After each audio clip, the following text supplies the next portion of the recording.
हाँ जी, अतीक अहमद वाला। और इसी तरीके से अब कुछ यहाँ पटकथा रखी जा रही है।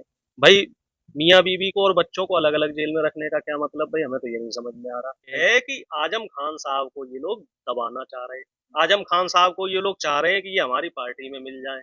आजम खान साहब को ये लोग चाह रहे हैं कि हमारे खिलाफ जो है बोलना छोड़ दें। लेकिन आजम खान साहब ने एक स्टेटमेंट दिया है कि मरते मर जाऊंगा।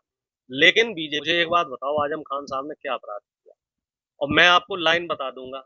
ब्रजभूषण के अपराध, राजा भैया के अपराध, धनंजय सिंह के अपराध, कुलदीप सेंगर के अपराध, चिन्मयानंद के अपराध, ये टॉप 5 क्रिमिनल है। आजम खान साहब का मैंने आपको पहले भी बताया था कि उनके ऊपर जो शक है, उनको जो शक हो रहा है अपने आप को लेके, तो उसमें कई हद तक क्या है कि जो कोई बड़ा नेता है वो इस तरीके के बयान वैसे नहीं दे सकता है, क्योंकि उनके पास भी अधिकारियों से बातचीत होती रहती है, अधिकारी संपर्क में रहते हैं, तो कुछ इनपुट्स उन्हें मिले हों। इससे पहले आपने देखा था कि जो अंसारी बंधु थे जिनकी हत्याएं हुई थी, तो वो लोग भी पहले कह रहे थे कि भाई हमारा इनकाउंटर हो सकता है। और उन्होंने high court, Gujarat high court से अपील करी थी कि हमें गुजरात में ही रहने दो, अगर हम यूपी में गए तो हमारा इनकाउंटर हो सकता है। फिर उसके बाद आपने देखा उनके भाई बच्चों का, भाई बेटे का एक इनका इनकाउंटर हुआ और दोनों भाइयों का इनकाउंटर हो गया। हाँ जी, अतीक अहमद वाला। और इसी तरीके से अब कुछ यहाँ पटकथा रखी जा रही है। भाई मियाँ बीवी को और बच्चों को अलग अलग जेल में रखने का क्या मतलब? भाई हमें तो ये नहीं समझ में आ रहा। कहीं ऐसा तो नहीं है कि ये षड्यंत्र रच रहे हो कि आजम खान साहब को अलग जेल में रख देंगे और कहीं उनके मेडिकल के बहाने या उनकी पेशी के बहाने और तमाम चीजें होती हैं, कहीं डॉक्टर को दिखाने ले जा रहे, कहीं कुछ कराने ले जा रहे, कहीं कुछ कराने ले जा रहे, और उसी में कोई वो पिछले बार की तरह कोई पटकथा रच देंगे। तो बिल्कुल स्वामी प्रसाद मौर्य जी ने सही कहा है, और स्वामी प्रसाद मौर्य जी जो है जो बातें कह रहे हैं वो सही कह रहे हैं, क्योंकि उन्हें भी तो जान का खतरा है। उनके ऊपर साधु संत ने, एक ने बताओ मर्डर करने का वो कर दिया कि मैं मर्डर कर दूंगा, या कोई और करे तो 25 लाख दूंगा, 1 करोड़ दूंगा, 2 करोड़ दूंगा। जो आदमी खुल्लम खुल्ला मर्डर की धमकी दे रहा है, उस पे तो कोई केस नहीं लग रहा। सरकार की देखो भाई कितनी बढ़िया चीज है। और जो आदमी शुद्ध राजनीतिक आदमी है उसके ऊपर ऐसे ऐसे केस लगाए जा रहे हैं, फर्जी केस, और उसे जेल से बाहर नहीं निकलने दिया जा रहा है। ठीक? तो हमें ये चीजें जो है बीजेपी की, ये समझ में नहीं आ रही। अब आप देखो ब्रिजभूषण शरण सिंह, उसके ऊपर गंभीर आरोप है, 18 से ज्यादा केस है, हत्या और डकैती, लूटपाट और बदतमीजी के, बलात्कार के और छेड़खानी के जघन्य अपराध है, जिसमें से एक अपराध तो पॉस्को के तहत हुई है। लेकिन उसके ऊपर अब तक कोई कार्रवाई नहीं हुई, उसकी सदस्यता नहीं रद्द हुई, उसका इस्तीफा नहीं लिया गया था। उसके एवज में हमें कितना बड़ा भुगतान करना पड़ा। हमारा साहब उससे ओलंपिक संघ से हम लोग बाहर हो गए, कुश्ती के, वर्ल्ड कुश्ती ओलंपिक संघ से बाहर हो गए।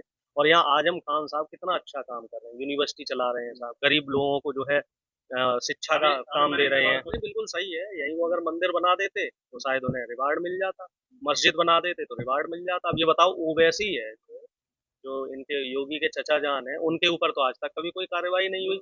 बिल्कुल योगी के चचा जान ही है, मोदी के भी हमें लग रहा है भाईजान है वो, क्योंकि ये लोग मिलके षड्यंत्र रचते हैं। वो इनके खिलाफ बोलते हैं, ये उनके खिलाफ बोलते हैं, लेकिन कार्रवाई किसी पे नहीं होती। भाई आप देख लो, ओवैसी ने कितनी बयानबाजियां करी हैं, और कितने ओवैसी ने फर्जी काम कर रखे हैं, लेकिन उसके ऊपर आज तक कोई आरोप नहीं, कोई उसके ऊपर कोई अरेस्टिंग नहीं, कोई एफआईआर नहीं, कुछ नहीं। क्यों? क्योंकि उसको बीजेपी की शरण प्राप्त है। जहां जहां ये देखते हैं ना कि विपक्ष को कमजोर करना है, तो बी टीम के रूप में ओवैसी को वहां उतार दिया जाता है। और आजम खान साहब पढ़ाई लिखाई का काम कर रहे हैं, लोगों की भलाई का काम कर रहे हैं, और यहाँ बीजेपी से सवाल करते हैं और खुल के सवाल करते हैं, ऐसे वैसे नहीं, तथ्यों को लेके खुल के सवाल करते हैं। और आज तक उन्होंने पार्टी नहीं बदली। और यही आजम खान साहब अगर बीजेपी में चले जाते जैसे बाकी नेता गए हैं, तो आजम खान साहब से बढ़िया कोई नेता नहीं होता आज के टाइम पे बीजेपी में।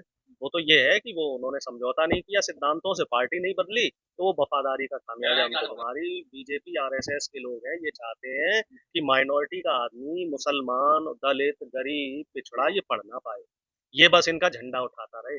ये जो है जो शोभा यात्राएं निकलती हैं उसमें जाता रहे, ये नौ दुर्गे में जो डांडिया चलते हैं इनमें खेलता रहे, फिर जो आपका कांवड़ उठती है कावड़ उठाता रहे, इनकी रैलियों में जाके इनके झंडे लेता रहे, इनकी दरी बिछाता रहे, लेकिन पढ़ाई लिखाई ना करे। पढ़ाई लिखाई कौन करेगा? शिवराज चौहान का बेटा साहब कहाँ जा रहा? लंदन पढ़ के आ रहा। ठीक है जी। अनुराग ठाकुर का बेटा कहाँ से पढ़ के आ रहा? विदेश से पढ़ के आ रहा। ऐसे बीजेपी के सारे नेताओं को उठा लो, कौन सा आरएसएस की शाखा में जाता है?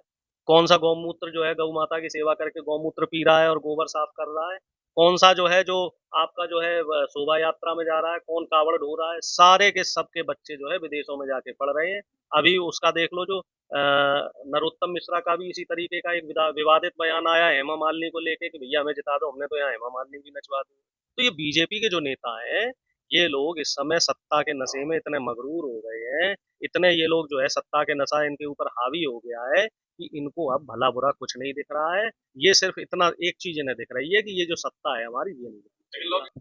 ब्रजभूषण के अपराध, राजा भैया के अपराध, धनंजय सिंह के अपराध, कुलदीप सेंगर के अपराध, चिन्मयानंद के अपराध, ये टॉप 5 क्रिमिनल हैं। इनके ऊपर हत्या के आरोप है और एक दो नहीं कई आरोप है, लेकिन इनके ऊपर आज तक कोई सजा नहीं। योगी आदित्यनाथ जी जो मुख्यमंत्री, इनके ऊपर खुद 50 से ज्यादा केस थे।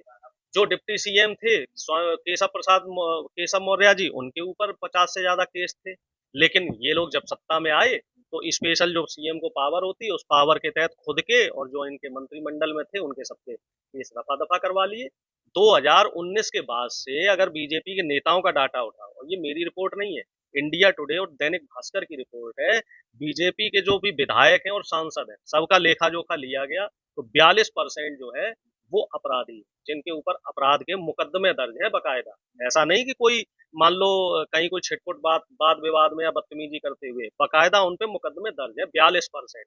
आप अंदाजा इससे लगा लो कि बीजेपी के लोग किस तरीके से आपराधिक मामलों में भ्रष्टाचार में लिप्त है। अब जो नेता मान लो विपक्ष में था जिसके ऊपर भ्रष्टाचार के आरोप थे, आसाम का मुख्यमंत्री हेमंत बिस्वा शर्मा चला गया बीजेपी में, पाक साफ हो गया। ज्योतिरादित्य सिंधिया, उनके ऊपर भ्रष्टाचार के आरोप थे, 2000 करोड़ रुपए के घोटाले का आरोप था, बीजेपी में आ गए, वो पाक साफ हो गए।